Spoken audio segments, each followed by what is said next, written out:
It's amazing when you hear about the numbers of who we have in back. I saw somewhere Bob Davie saw a column that said we have maybe the fewest number of starters returning, or one of the fewest number of teams in the country of starters returning. But that's kind of, as I start this off,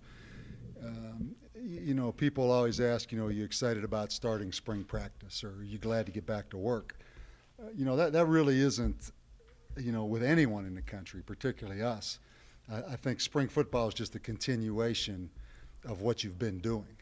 Certainly for us as a developmental type program, I kind of joked with our players the other night that, I'm glad Ben Hilgard gave us 3 days a week that we're allowed to practice football now.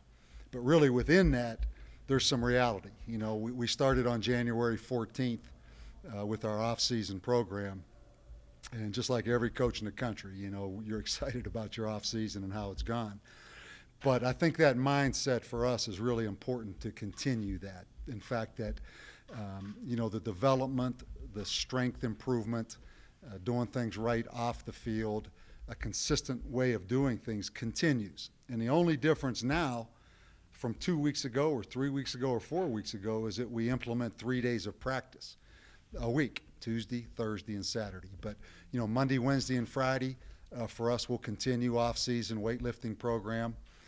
We'll continue all the things that we're doing. And, we'll have 5 weeks of that. They'll continue in that program until about May 5th. Then they have some time off with finals, and then they'll come back June 4th and start again. So, really, as we develop this, the off-the-field part of it is so important for us. You look back a year ago, we had 75 total players in spring practice. We had 56 scholarship players. Where here we are a year later, we still only have 56 scholarship players out there in spring practice. So our numbers are still down. The difference is we actually have 34 walk-on players compared to 19 last year. So we have 90 players on the field compared to 75 a year ago. So the walk-on numbers have increased dramatically, as you can see. But the reality is we still have 56 scholarship players. So the uniqueness of this situation that we were in with the roster continues at least for another year. The fact that we last year had 75 players on scholarship in the fall, then you come back and you lose 23 seniors. 22 of those were scholarship players.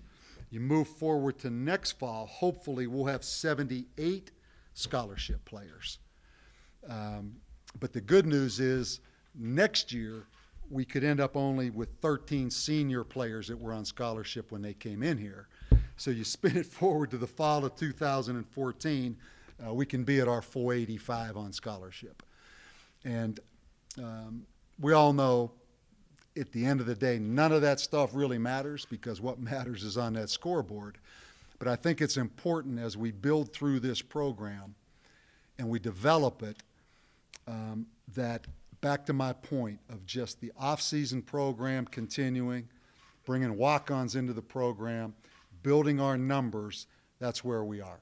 So it's kind of a unique situation. And I think when I heard Greg talk about those number of starters coming back, I really hadn't paid much attention to that, quite honestly. I knew we had a lot of seniors graduating, but there is a uniqueness to this. But it looks like if we can just retain the players we have, keep the continuity going, we should pull through it by the fall of 2014 as far as just numbers. But we all know what a battle it is with retention and continuity of players. Fortunately right now, every player that we've brought into this program is still here. Every player is still eligible, but it's an ongoing, I won't use the word battle, but it's a challenge. It's a challenge as you move forward. So with that said, we enter into this thing. I think we took a first step last year. You can come up with a lot of statistics.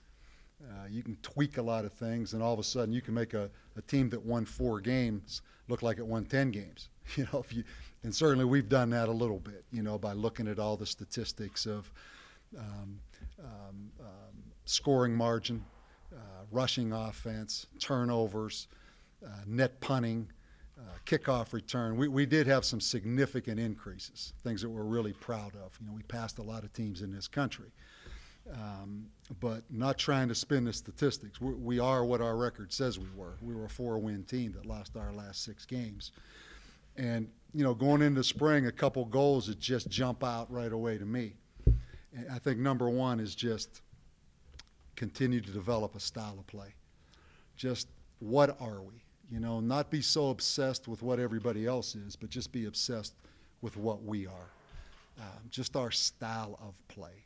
And I think as you watch these basketball tournaments, and you watch a lot of basketball as I have, you want to have a team that people like to watch and that people appreciate, and people, you gain credibility. And I think when I watched our basketball team, I talked to our team last week about it. You learn from watching others. Our basketball team was an extremely unselfish team. It was a physical team.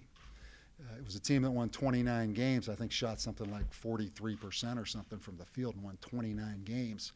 But when you watch that team, it was an unselfish, hard-nosed team that played the game the way it was supposed to be played, and you could root for them. Well, it's not that different in football. I mean, we have to continue to build our style of play. And we did that a little bit. We didn't do that nearly as much as we're capable of doing. And I think the second thing, as simple as this sounds, is just develop the level of football. I think back to last spring going out there. I think back to some times in Ruidoso. I think back to some games where you just cringe at the level of football we were playing at. We did some good things. It wasn't a case of not being disciplined. It wasn't a case of not being tough. It wasn't a case of not wanting to do it. It was a case we just weren't very good. And we have to develop just the overall level of football on that field. It's no secret developing the level of football with the ball in the air, whether it's passing game, defending the pass. We have to really start from level 0, because that's where we ended up at the end of the season, probably a level 0 with the ball in the air. Going into it, as I mentioned, we'll practice Tuesday, Thursday, Saturday. We'll go for 5 weeks. First 2 days are in shorts and helmets. And then we go in pads. You guys know the rules. There's certain days, 4 other days you can't tackle. Then there's 8 days where a certain percentage of your practice you can tackle. So we'll work through all those issues. But basically it's 3 days just in helmets. We're going to do the first 2 days in helmets. Then later on in the spring we'll use one of those days up for that. Then the other 12 days in pads. 3 of those days you can be over 50% full scrimmage. Brian, am I saying that right? So that's kind of how it'll work out. We've got some guys like everybody that won't practice or be limited. Adam Mitchell, walk-on outside linebacker, had labrum surgery. There'll be no contact for him. He won't do much this spring. Garrett Adcock's actually going to have surgery on his shoulder. He's going to do that April 1st. It's been kind of a nagging thing. He played with it during the season.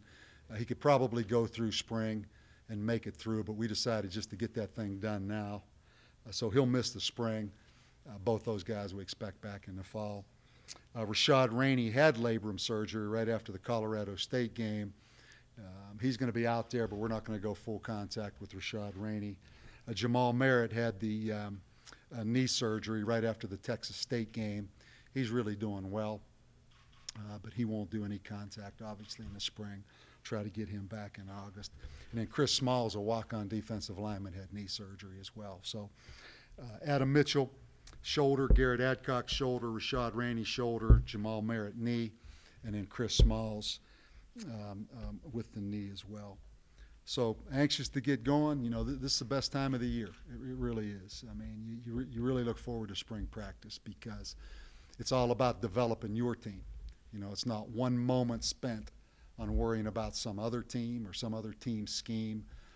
It's all about developing your guys, and I'm excited. We are, as we should be. I mean, so much farther along, just in the way we go about from a consistent standpoint of doing things.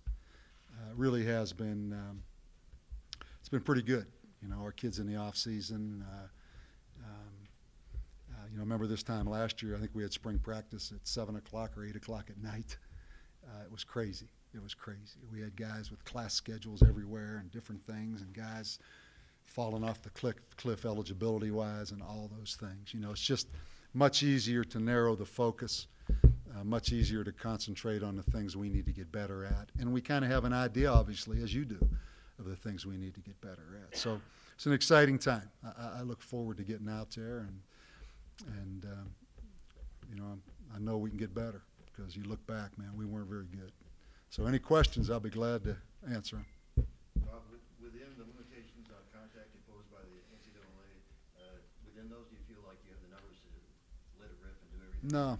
No, Rick, we're still, and you know what, I don't know if anyone does. You know, we've talked to June Jones and SMU, and we've talked to a lot of different coaches in the off season about a lot of different things. SMU, for example, they will not have any contact until next fall. Won't even mess with it, won't even think about it. So I think it's become more the norm to be less contact than it was 10 years ago, certainly.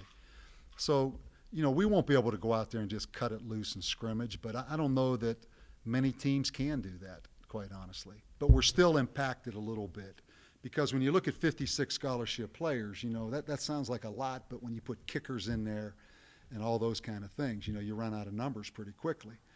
And, you know, so we're right where we were last year, although it feels a lot more solid. You know, you just feel a lot better about the numbers. Maybe it's the offensive line piece of it. When you're looking at 8 guys starting spring practice, and you say, how do we even, you know, put 2 groups out there? You can't. So, I mean, I feel a lot better about it, but it's kind of stark reality when you see the numbers are what they are. Coach, a couple of months ago, you had said during the offseason one of the priorities is work with Cole, getting the ball airborne. Is that still a priority, and how do you plan to do that? It is. You know, we've done a lot of things. We've, I mean, I won't go to them all, but I'll give you an example. You know, I was with Urban Meyer at the Fiesta Bowl, actually, and we talked, and you know, we talked a lot about Tim Tebow, and Tim Tebow as a freshman and all the things he went through. And you know, Urban sat there and said, I didn't know if the kid would ever complete a pass for us. He said, you know, I didn't know if he could throw it a yard down the field. And you know, through that we talked about a lot of different things. But just for instance, Dan Mullen, who was with me at Notre Dame as well with Urban, was Tebow's quarterback coach, who's now the head coach at Mississippi State. And Bob Davie has spent some time and visited Mississippi State to talk with Dan, you know, just about coaching the left-handed quarterback, you know, which Dan actually taught himself to throw left-handed as the quarterback coach, because everything you do as a right-hand guy is right-handed, and all of a sudden you're coaching that guy that's left-handed. So I'll be curious how DeBesse picks up throwing with his left hand. But I think there's a lot of unique things. You know, coaching the quarterback who has to run the ball, you know, take hits. And then all of a sudden it's third down. Okay, throw the ball now. The conditioning it takes to be in our kind of offense and then throw the ball on third down. You know, a guy that came in, you know, obviously Tebow had tremendously high expectations, but Cole, you know, growing up in Albuquerque, coming in here as a freshman, all of a sudden he's thrown in there. There's a lot of pressure, a lot of expectations. There's just a lot of similarities.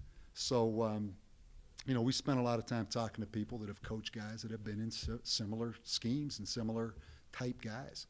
So that's one thing. And then I think just you know, Cole's an incredibly hard worker. He has changed his grip a little bit. He came in here a year ago, and we throw with a different kind of football that he threw with in high school. Tebow had the same thing. You know, Tebow said, Urban told me Tebow wore him out about trying to get the brand of the ball changed. You know, and it's a lot of the same kind of things that young guys face. So, you know, I'm really excited about Cole. He's a remarkable kid. He really is. And I tell you what, he can run for a big guy.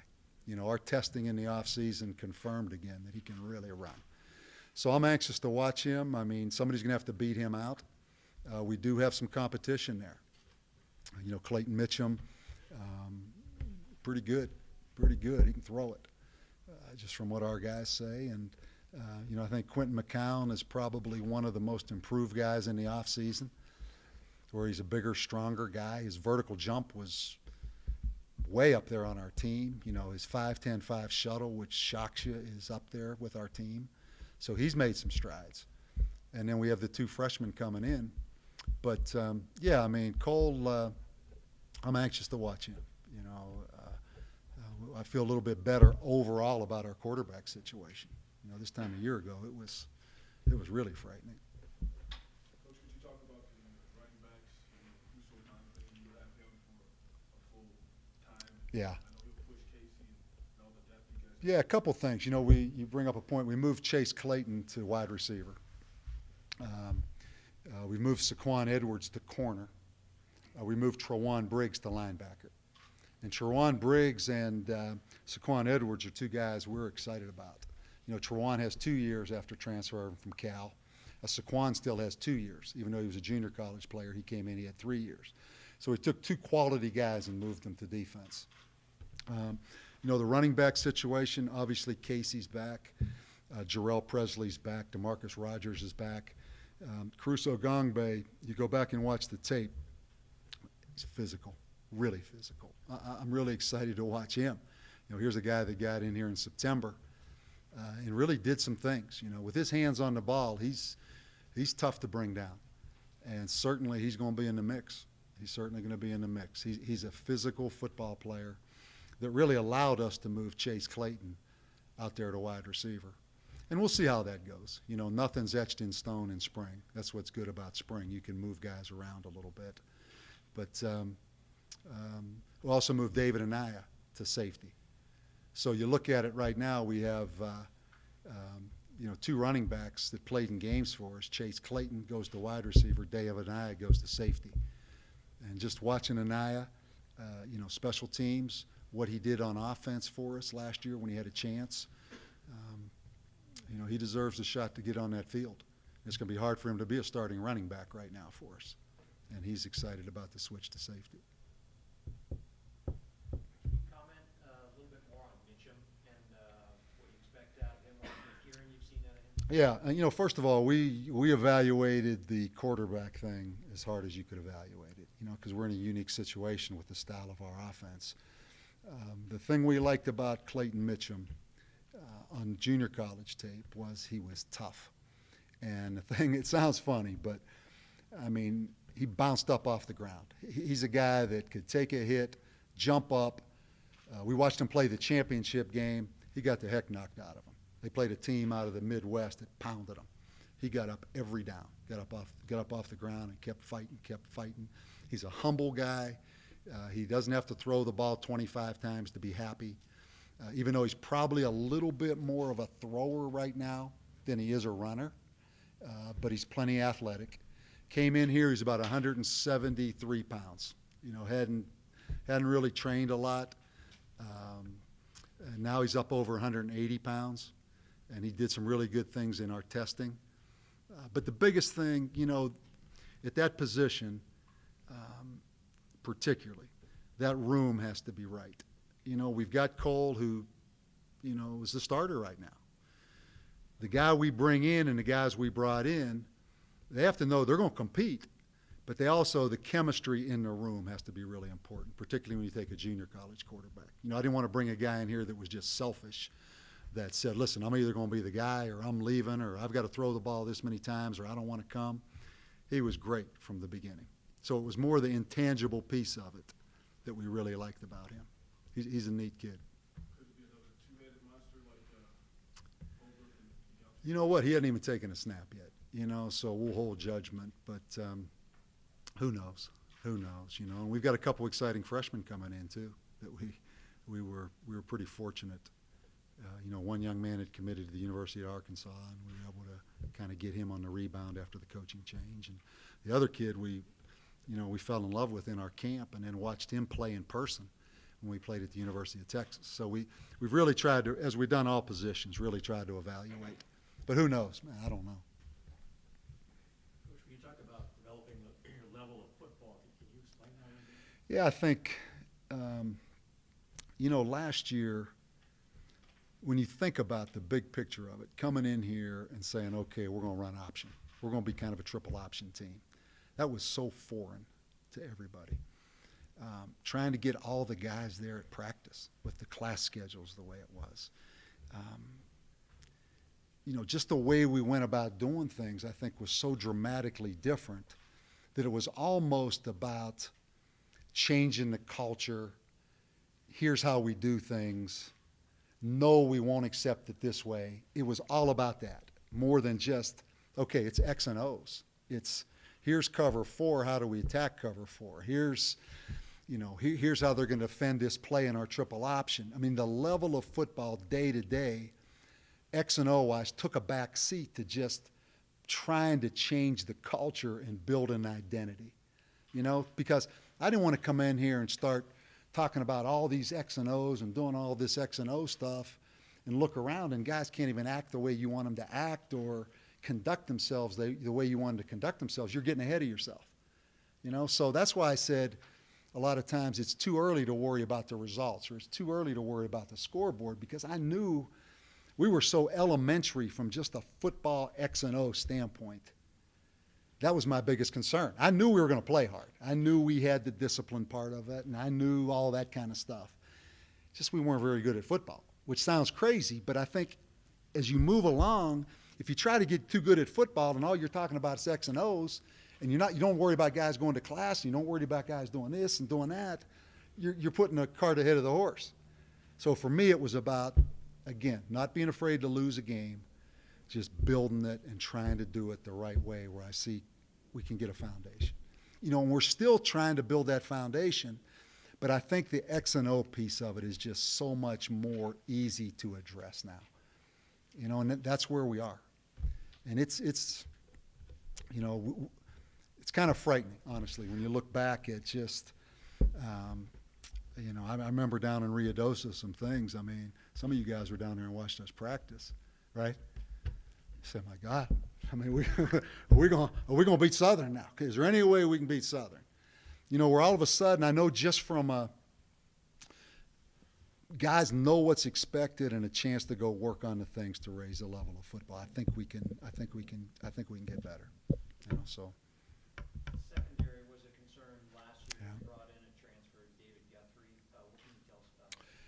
David's a guy, another guy. Man, we really evaluated David hard. I drove up there. I mean, he goes to junior college up there above Mount Shasta. I'm talking about, man, you think you're in Alaska by the time you get there. I drove that whole swing between Guthrie and then I went over to see Brett Bowers. Unique. It was us and the University of Illinois. Not very tall, but really strong, really explosive and fast. And just a unique kid. Played wide receiver, defensive back in high school up in Oregon. Returned punts. Really a good, tough kid. Stronger than most junior college guys. He's a worker and really fits into kind of where we are right now in this program. You've only got 3 returning starters listed on defense, but you got a lot of kids who were in the program last year. Yeah. You feel good about the talent and the numbers there? Yeah, what I worry about is, and this is with all young guys, when we get hit in the mouth, as you do, how will young guys react? Like you just look across that front, there's some guys with some potential talent in there. There really are. We have Ja'Cory back. We have Fatu back, who we redshirted last year. So we have Ja'Cory and Fatu. And then it's completely young guys. It's the 4 freshmen. Patron Hightower, Jerron Bourne, Dom Twitty, and Darian Allen. Now, all 4 of those guys are talented, but they've never been hit in the mouth. Never. And you can't just go out there and scrimmage every day like we talked about. What happens when they get hit in the mouth? One thing about Ugo and one thing about Reggie, they're men. I mean, they're 50-year guys that have transferred and been beat up and hung in there. We've got young guys that I think can really be talented, but they're young. That's what concerns me. Linebackers, I actually think we have a chance to be pretty good. I really do. I think we have a chance to be pretty good at linebacker. And in the secondary, it's still, secondary, we're still working. I think in recruiting, we signed some good young kids. And and if you look back to recruiting, the kids that we lost that we recruited in the secondary, maybe we overshot a little bit. You know, we lost a kid to Texas, and we lost a kid to Oregon State, and we lost a kid to Kansas, and we went in there and we set the bar pretty high. And we got some good ones, but we lost some good ones too. So, you know, the secondary is still a work in progress. But we have 4, you know, I think good young corners, and Saquon Edwards, who's never played, Cranston Jones played a lot, and then we have the 2 twins who haven't played much, but they're talented, I think, and then Foley's back. And then we have two guys we've signed, really 4 guys if we count those guys. So I think talent-wise, Rick, I think we're a little bit better, even though we're just younger and immature. We were worried about the offensive line for a while last year, but they performed pretty decent as far as opening holes and all that stuff. What about them this time? Amazing what they did, really. Amazing when you look back. And, you know, part of it was scheme. We did gain some yards just schematically because the option piece is so hard. But I think our offensive line, and I said this 100 times last year, from where they were in the spring, I'm talking about class attendance, GPA, were they going to be here, weren't they going to be here, were they going to show up at 6 o'clock in the morning? You don't even think about that stuff now. It's just, they just do it the right way. And all we lost was Corey and Chambers. That's it. So Jamal Price is back. Oldenkamp is ready to go. We have 2 junior college guys coming in. Johnny Viscano, a young man that left during the season from San Antonio, we recruited. He's back on the roster. He's ready to go. Yeah, I feel much better about it because there's been you talk about changing the culture. That offensive line changed the culture, and they do it the right way. All right, guys. Anybody else? Okay, guys. Thank you.